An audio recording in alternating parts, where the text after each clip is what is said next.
Assalamualaikum warahmatullahi wabarakatuh. Perkenalkan, nama saya Febi Intansari dari Prodi Ilmu Al-Quran dan Tafsir dari kelas A. Di sini saya akan menjelaskan mengenai materi maqasid syariah dan karakteristik fikih sebagai salah satu produk hukum Islam. Pada materi kali ini, saya akan menjelaskan mengenai maqasid syariah dari pengertian, sejarah, urgensi, hingga daruriyah al-khamsah. Dan selanjutnya yaitu karakteristik fikih sebagai salah satu produk hukum Islam. Maqasid syariah. Maqasid syariah merupakan gabungan dari dua kata, yaitu maqasid dan syariah. Secara bahasa, maqasid berasal dari kata maqsad atau maksud, tujuan. Sedangkan syariah berasal dari kata syara'a yasra'u yasron, yang berarti membuat syariat atau undang-undang. Secara istilah, sedangkan secara terminologi, maqasid syariah berarti tujuan Allah subhanahu wa ta'ala dan Rasulnya dalam merumuskan hukum Islam. Menurut pendapat beberapa ulama, maqasid syariah didefinisikan sebagai berikut. Menurut Ibnu Asyur, maqasid syariah didefinisikan menjadi dua, yaitu secara umum dan secara khusus. Secara umum, sejumlah makna dan hikmah yang disimpulkan bagi pembuat syariah pada semua syariah atau sebagian besarnya. Sedangkan secara khusus, hal-hal yang dikehendaki syar'i untuk merealisasikan tujuan-tujuan manusia dan bermanfaat atau untuk memelihara kemaslahatan umum mereka dalam tindakan-tindakan mereka secara khusus.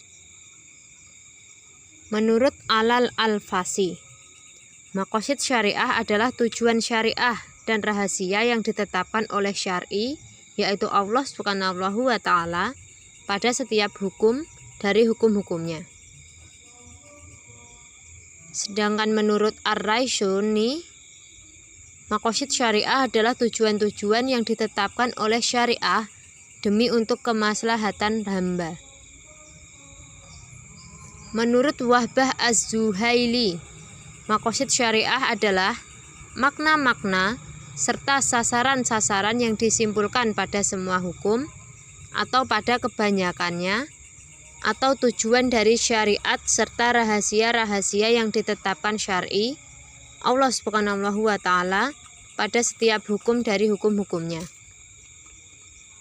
Menurut Khalifah Babak Al-Hasan, maqasid syariah adalah ruh yang umum yang terkandung pada hukum-hukum itu serta mantik yang menghukuminya dan menampakkan keunikannya.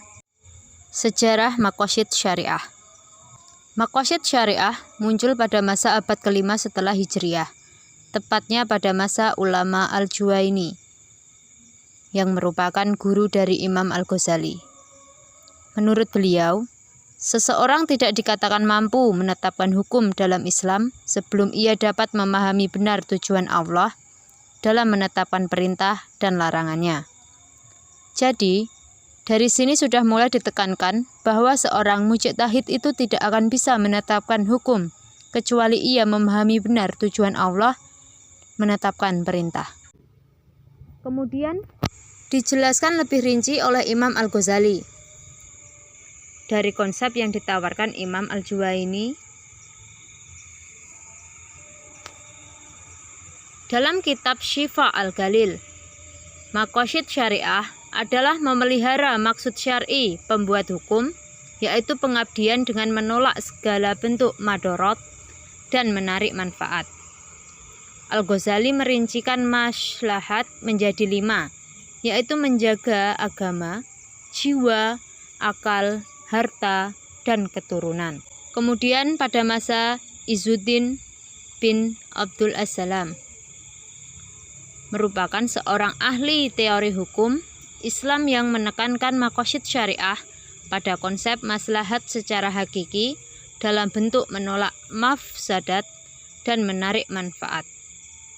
Maslahat duniawi tidak dapat dilepaskan dari 3 tingkatan, yaitu daruriyat, hajiyat, dan takmilat atau tatimat. Beliau juga menyatakan bahwa taklif bermuara pada kemaslahatan manusia, baik di dunia maupun di akhirat. Kemudian masa Wahbah al-Zahalin. Kemudian pada masa Wahbah al-Zuhaili, beliau mendefinisikan maqasid syariah dengan makna-makna dan tujuan-tujuan yang dipelihara oleh syara' dalam seluruh hukumnya atau sebagian besar hukumnya, atau tujuan akhir dari syariat dan rahasia-rahasia yang diletakkan pada syara' di setiap hukumnya. Menurut beliau, sesuatu baru dapat dikatakan sebagai maqasid al-syariah apabila memenuhi 4 syarat berikut, yaitu harus bersifat tetap, jelas, terukur, dan umum. Kemudian pada masa Al-Syatibi, Al-Syatibi memiliki nama asli Ibrahim bin Musa bin Muhammad Al-Lakimi Al-Gornati Abu Iska. Beliau merupakan seorang hafiz Quran, mujtahid, ahli usuliyah, tafsir, fikih, hadis, dan bahasa. Beliau tidak mendefinisikan maqasid syariah dalam bukunya, akan tetapi beliau menjelaskan detail isi maqasid syariah dari pembagiannya.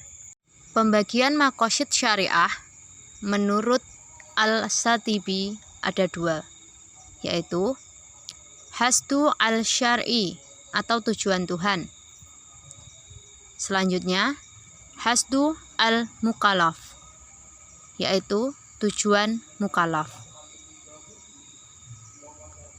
Mukallaf di sini berarti dibebani. Maksud dari kata dibebani di sini adalah bahwa setiap orang memegang kewajiban yang harus dipertanggungjawabkan, paling tidak berkewajiban atas dirinya sendiri.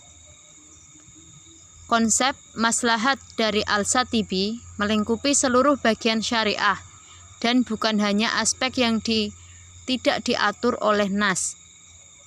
Sesuai dengan pernyataan Al-Ghazali, Al-Syatibi merangkum bahwa tujuan Allah menurunkan syariah adalah untuk mewujudkan maslahat, dan juga konsep beliau telah melampaui pembahasan ulama-ulama pada abad sebelumnya.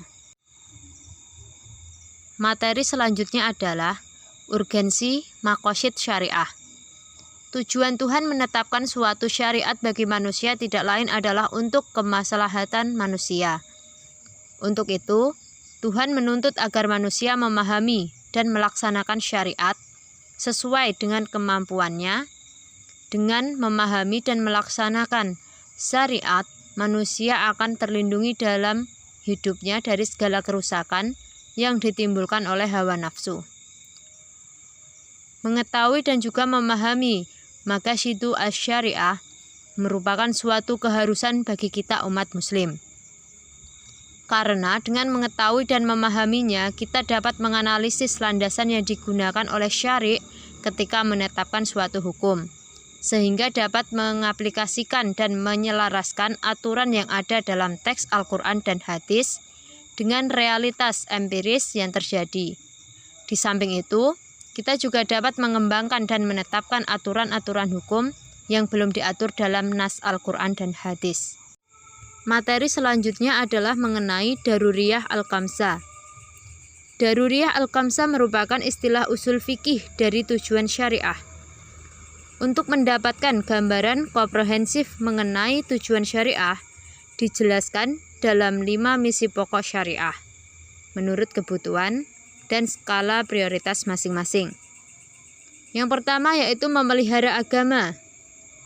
Yang kedua, memelihara jiwa. Yang ketiga, memelihara akal. Yang keempat, memelihara keturunan. Dan yang kelima, memelihara harta. Jadi dapat disimpulkan bahwa tujuan dari pensyariatan hukum Islam adalah untuk mendatangkan manfaat dan menolak segala yang berpotensi menimbulkan kemudaratan serta mewujudkan kemaslahatan melalui pemeliharaan 5 unsur pokok, yaitu agama, jiwa, akal, keturunan, dan harta. Dengan memahami maqasid syariah akan memudahkan kita dalam pengaplikasian dan penyelarasan aturan dalam kehidupan yang sesuai dengan Al-Quran dan hadis. Materi yang terakhir adalah karakteristik fikih sebagai produk hukum Islam. Fikih Islam atau hukum Islam merupakan sebuah konsep tata hukum yang terbentuk dan bersumber dari Al-Quran dan hadis. Hukum Tuhan atau hukum Islam ini memiliki 2 karakteristik khusus yang utama. Pertama, ia merupakan sistem kekal dan abadi yang tidak mudah dimodifikasi dengan berbagai otoritas legislatif. Kedua, karena berbagai perbedaan orang yang membentuk dunia Islam, hukum Islam sebagai hukum Tuhan mewakili standar keseragaman menentang berbagai sistem hukum yang akan memperoleh akibat yang tidak dapat dihindari jika hukum merupakan produk akal manusia yang didasarkan pada situasi lokal dan kebutuhan-kebutuhan kelompok suatu masyarakat tertentu. Hal ini dijelaskan dalam buku History of Islamic Law oleh Coulson yang merupakan seorang penganut dan pendukung positivisme. Ia tertarik pada kepentingan-kepentingan material masyarakat dan menilai hukum Tuhan dari sudut positivistik. Fikih sendiri memiliki karakteristik khusus yang secara garis besar meliputi: yang pertama, sempurna. Artinya syariat Islam sangat komprehensif, mulai dari hal terkecil sampai berskala besar, semuanya diatur oleh agama. Kedua, elastis. Maksudnya yaitu fikih memiliki karakter yang elastis yang meliputi segala bidang dan lapangan kehidupan manusia. Permasalahan sesama manusia, kehidupan jasmani dan rohani, hubungan makhluk dengan kholik.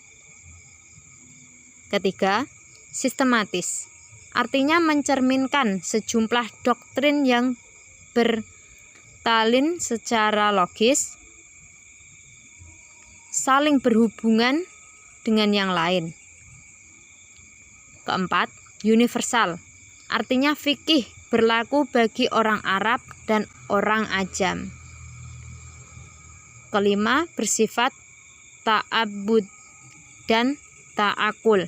Maksudnya hukum Islam bersumber kepada Al-Quran dan hadis, melainkan juga hasil konsensus dari qiyas yang dilakukan ulama. Sekian yang dapat saya sampaikan. Wassalamualaikum warahmatullahi wabarakatuh.